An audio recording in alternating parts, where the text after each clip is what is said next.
इस संसार का हाकिम जो है वो इस संसार में अभिलाषा लेकर के राज करता है।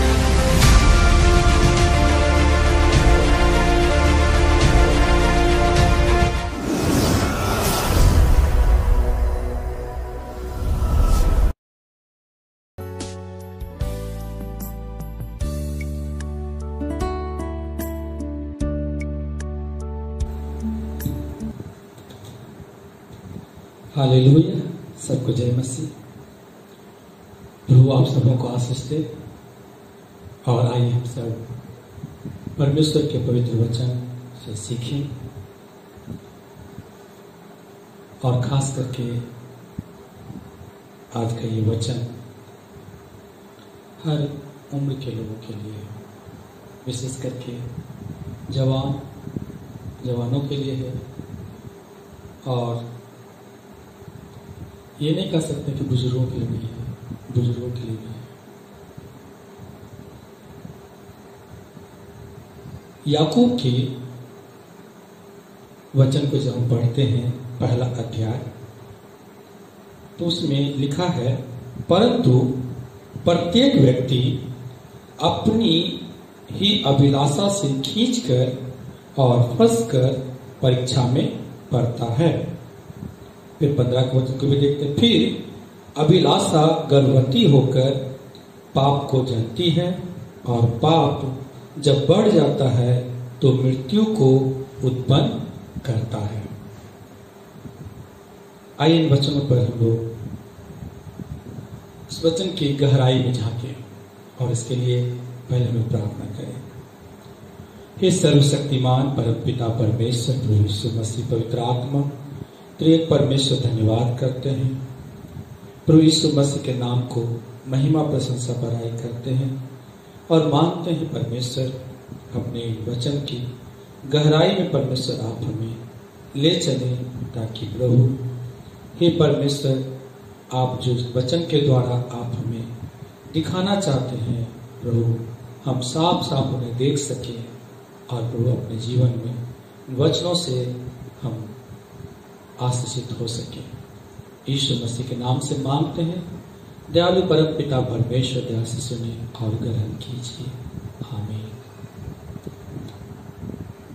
तो यहाँ पर हम लोग देखें, परंतु प्रत्येक व्यक्ति अपनी ही अभिलाषा से खींचकर और फंसकर परीक्षा में पड़ता है। फिर अभिलाषा गर्भवती होकर पाप को जनती है, और पाप जब बढ़ जाता है तो मृत्यु को उत्पन्न करता है। यानी मृत्यु के पास कौन लेकर जाता है? हम लोग प्राय क्या करते हैं, शैतान को दोषी ठहरा देते हैं। क्या सिर्फ शैतान दोषी है, या उसके वो जितना दोषी है उसके उस काम में, उसके दोषी होने में आप और हम लोग भी सहभागी हैं? ये वचन उस ओर हमें दिखाती है। आइए, लिखा है, प्रत्येक व्यक्ति अपनी ही अभिलाषा, पहला क्या दिया है? अभिलाषा। और ये अभिलाषा खींचकर और क्या करता है? और अभिलाषा खींचता है, और क्या करता है? वो परीक्षा में फंसाता है। और क्या करता है? जब अभिलाषा गर्भवती होती है तब वो मृत्यु को, तब पाप को जन्म देती है, और पाप क्या करता है? मृत्यु को उत्पन्न करता है। यानी मृत्यु के पास कौन लेके जाता है? अभिलाषा। वो किसकी अभिलाषा? अपनी अभिलाषा। अपनी अभिलाषा का मतलब है आप अपनी मर्जी से जब आप जीते हैं, अपनी मर्जी को जब आप पालन करते हैं, क्योंकि अपनी मर्जी, ये संसार पूरा जो है शैतान के कब्जे में। जैसा कि यीशु मसीह कहे हैं, इस संसार का सरदार आता है, उसका मुझ पर कोई अधिकार नहीं, उसका कुछ भी मेरे पास नहीं है। तो इस संसार का हाकिम जो है वो इस संसार में अभिलाषा देकर के राज करता है। इसलिए वो आपकी अभिलाषा जो परमेश्वर के वचन से हट करके है वो शैतान की ओर से है। वो आपकी अभिलाषा, आप अपनी अभिलाषा में फंस कर, अपनी अभिलाषा में, अभिलाषा क्या करता है, अपनी अभिलाषा से खींच कर, सॉरी क्या लिखा हुआ है, खींच कर, अभिलाषा में खींचने का ताकत होता है, अभिलाषा में खींचने का ताकत होता है। आप जब उत्पत्ति के किताब को आप पढ़ेंगे और उत्पत्ति की किताब में जब आप 3 अध्याय को आप 1 वचन से लेकर के जब आप 6 वचन तक पढ़ेंगे तो आप वहां पर देखेंगे कि जब शैतान हवा से मिलने के लिए आता है तो शैतान हवा को क्या कहता है, इस फल को तू खा ले, तू क्या होगा, तू नहीं मरेगा। क्या करेगा, तू नहीं मरेगा। लिखा है 4 में, तब सर्प ने स्त्री से कहा तुम निश्चय ना मरोगे। सबसे पहले शैतान क्या करता है, वो झूठ बोलना सिखाता है, तुम निश्चय ना मरोगे। वरन परमेश्वर आप जानता है कि जिस दिन तुम उसका फल खाओगे उसी दिन तुम्हारी आंखें खुल जाएगी, तुम भले बुरे का ज्ञान पाकर परमेश्वर के तुल्य हो जाओगे।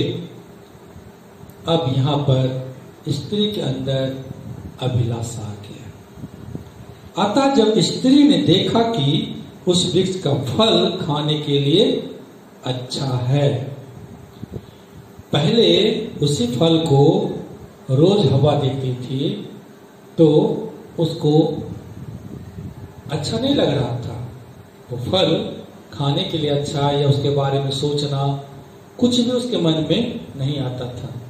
लेकिन सबसे पहले परमेश्वर का भय को शैतान क्या किया, खत्म कर दिया कि तुम नहीं मरोगे, यानी तुम ऐसा पाप करोगे, तुम ये कर बुरा ये चीज करोगे, तुम फिर भी तुम नहीं मरोगे। जो परमेश्वर के प्रति जो भय है वो भय को सबसे पहले शैतान खत्म करता है अभिलाषा देने से पहले।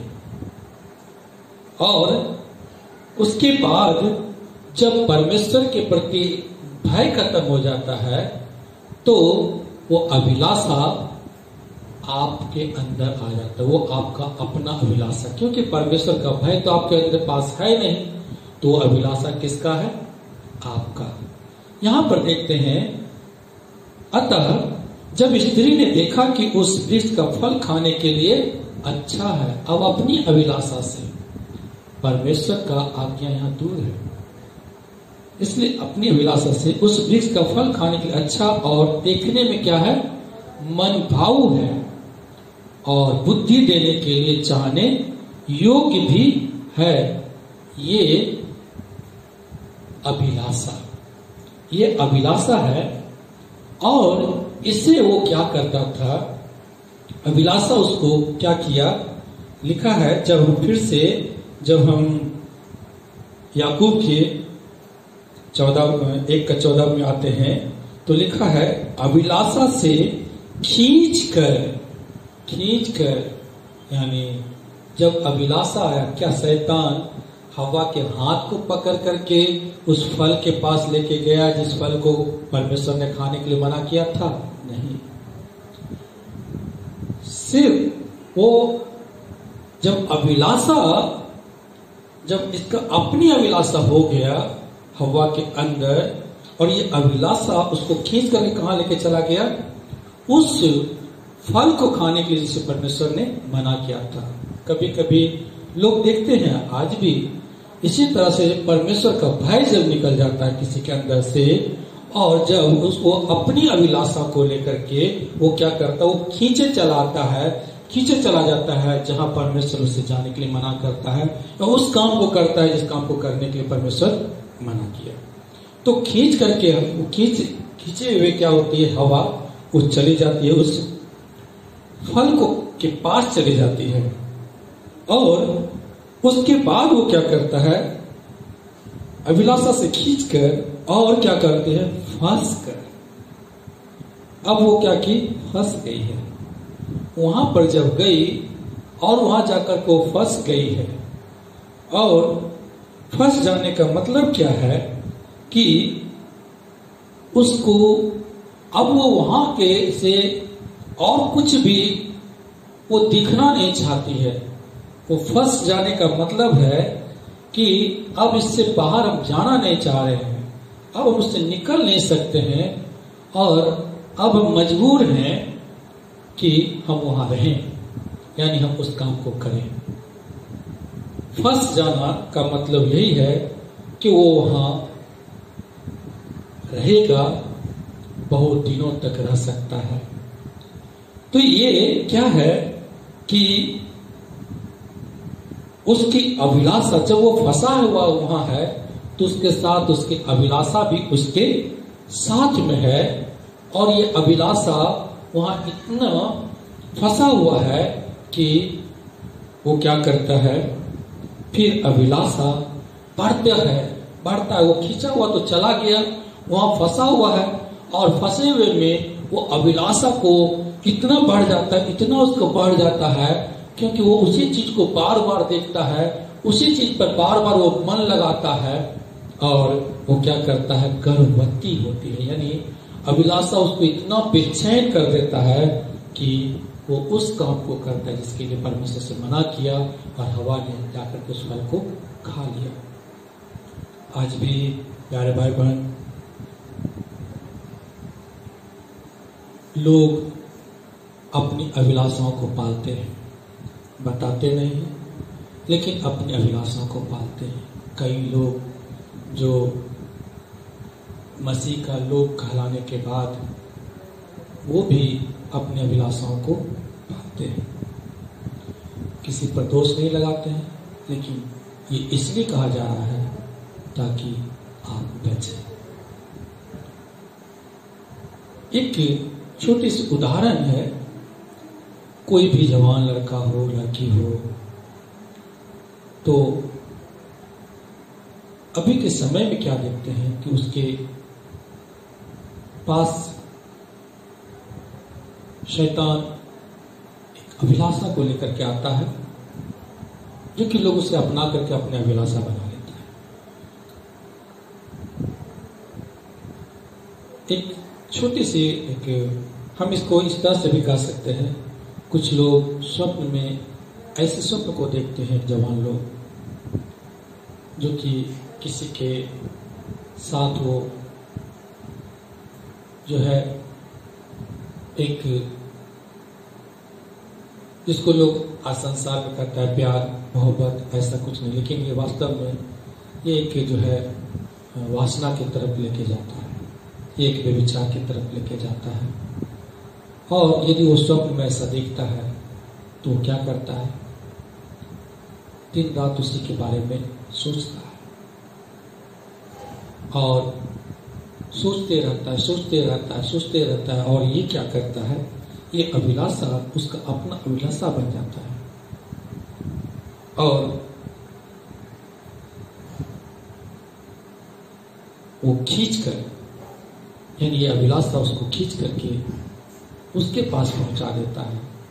कल तक जिसका वो आदर करता था, कल तक उसको कभी गलत नजर से नहीं देखता था, लेकिन मात्र एक स्वप्न में देखने के कारण वो क्या कर रहा है, गलत विचारों से भर गया है, और वो उस अभिलाषा से खींच करके वो उसके पास पहुंच जाता है। और जिस काम को, जिस बात को उसके साथ नहीं करना चाहिए, वही कामों को वो क्या करता है, कर बैठता है, यानी वहां पर वो पाप को जन्म दे देता है, जिसका परिणाम बाइबल बताती है कि पाप की सजा तो मिलती है। आज भी कुछ लोग मोबाइल में ऐसे कुछ तस्वीरों को देख करके, ऐसे गलत साथियों के साथ रहकर, उनके गलत शिक्षाओं को पाकर और उसको क्या कर रहे हैं, उस अभिलाषा को, उस पर रात दिन क्या कर रहे हैं, मनन कर रहे हैं, यानी उसको क्या कर रहे हैं, उसको वो बढ़ा रहे हैं। गर्भवती का मतलब है कि शेना, एक मुर्गी यदि अंडे को ना से तो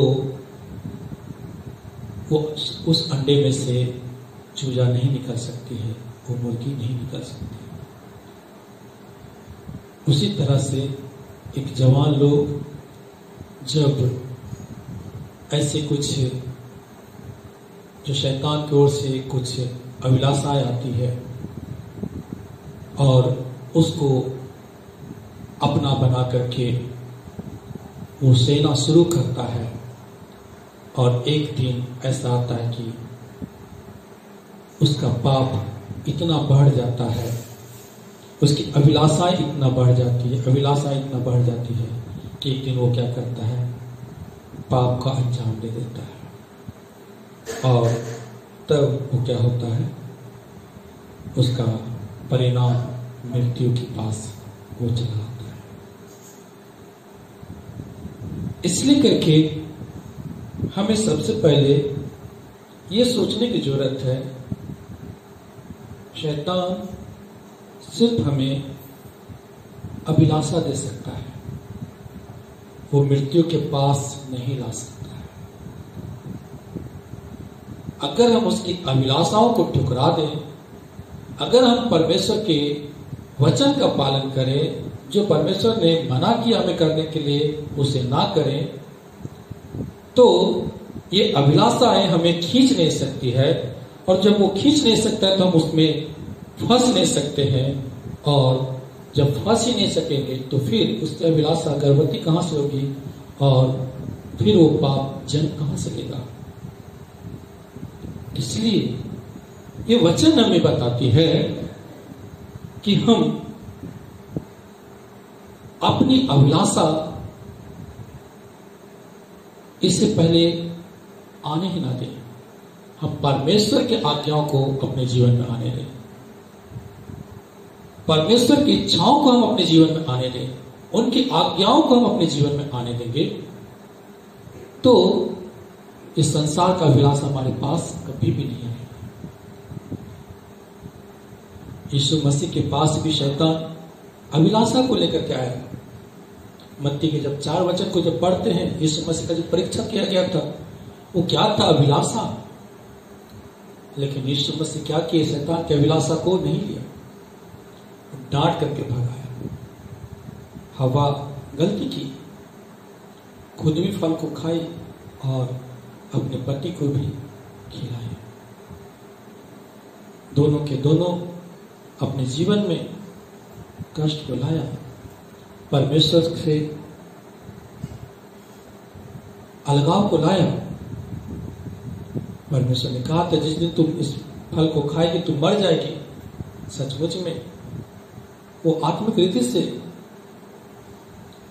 परमेश्वर के नजर में मर गई, वो दूर हो गया। ये वचन हमें सावधान करते हैं कि हम अपनी अभिलाषा नहीं रखें, हम परमेश्वर के वचन को पालन करें जो परमेश्वर ने दिया है। सारा अदन का जो सुख है वो परमेश्वर हमारे लिए रखा है। आज भी अगर हम परमेश्वर के वचन का पालन करें तो सचमुच में प्रभु हमें किसी भी भली वस्तु की घटी नहीं होने देंगे, और हम इस संसार में निर्भय होकर के जीवन को बिताएंगे, और आनंद के साथ हम अपने उद्धारकर्ता प्रभु यीशु मसीह के बाट को जोहेंगे और ये याद होगा कि जब प्रभु यीशु मसीह आएंगे हम उनके सम्मुख खड़े होने पाएंगे और उनके पवित्र महिमा को देखने पाएंगे। परमेश्वर इन वचनों के द्वारा आप सबों को आशीषित करे और मेरी दुआ और मेरी कामना आप सबों के साथ है प्रभु यीशु मसीह के पवित्र नाम से। आमीन। सबको जय मसीह।